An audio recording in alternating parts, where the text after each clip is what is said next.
NATO issued a statement expressing its absolute horror at Putin's alleged intention to use nuclear weapons in Ukraine.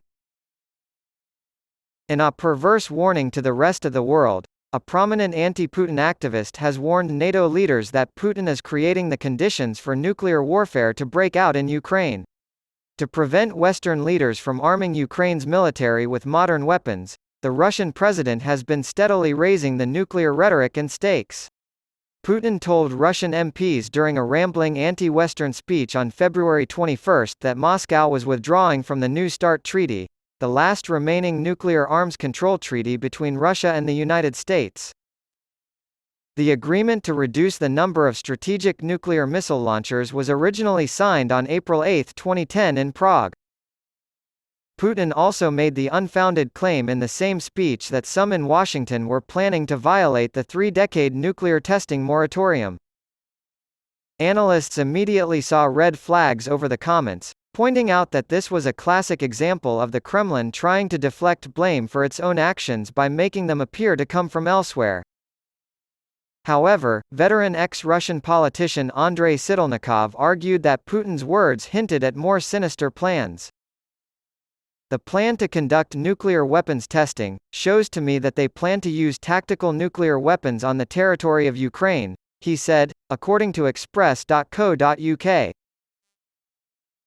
Perhaps on territory that Putin has already recognized as Russian territory. Since in his mind it is already part of Russia, he doesn't think it's illegal to conduct nuclear tests there. He didn't give a hoot about the locals. To him, they are complete and utter nonsense. He continued, so he can simply show the West that if they don't agree to his conditions then he will use similar bombs, tactical nukes, in London, Berlin, Washington, and elsewhere. A new and effective scare tactic, in my opinion. Moreover, he may deploy tactical nuclear weapons on the occupied territory. During a gathering of Russian dissidents in Warsaw from the 20th to the 23rd of February, Mr. Sidelnikov gave an interview to the Express. Before helping to found the Union of Right Forces in 1999, with the support of Boris Nemtsov and Yegor Gaidar, he was a prominent member of Boris Berezovsky's Liberal Party in Russia. Buying a home in Dubai could be more affordable than you think. Check rates. Buying a home in Dubai could be more affordable than you think. Check rates. He has recently been appointed to the Executive Council of the Congress of People's Deputies, CPD, an organization of anti-Putin politicians committed to establishing a more democratic government in Russia. The CPD's inaugural meeting took place in Poland last November.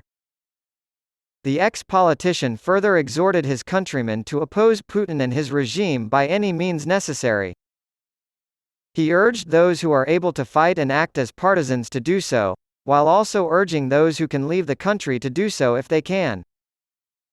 Those who do not believe they can resist in any way, but who do not wish to be collaborators with this fascist regime, should build up their inner strength for future battles in the restoration of Russia as a democratic state. Putin has clearly escalated tensions with the West by announcing plans to station Russian tactical nuclear missiles in Belarus since his speech in February. The loss of China's support is a bitter blow to Putin, the Russian leader. Putin's and Wagner's goons lose substantial manpower in the Bakhmut conflict. The Putin's wallet, man and the bankers who helped him get convicted. Nikolai Patrushev, a close ally of the Russian president, issued a warning shortly after the president's announcement, saying that Russia possessed a modern unique weapon capable of destroying any enemy, including the United States. Dmitry Muratov, editor-in-chief of the Russian newspaper Novaya Gazeta and winner of the Nobel Peace Prize, recently expressed concern that the Kremlin is trying to rally public support for a potential nuclear conflict. We see how state propaganda is preparing people to think that nuclear war isn't a bad thing, Mr. Muratov told BBC's Steve Rosenberg. Here in the United States, nuclear war and nuclear weapons are advertised on television as casually as pet food. They've been warning us about an impending nuclear attack on Britain and France so that we can get ourselves prepared.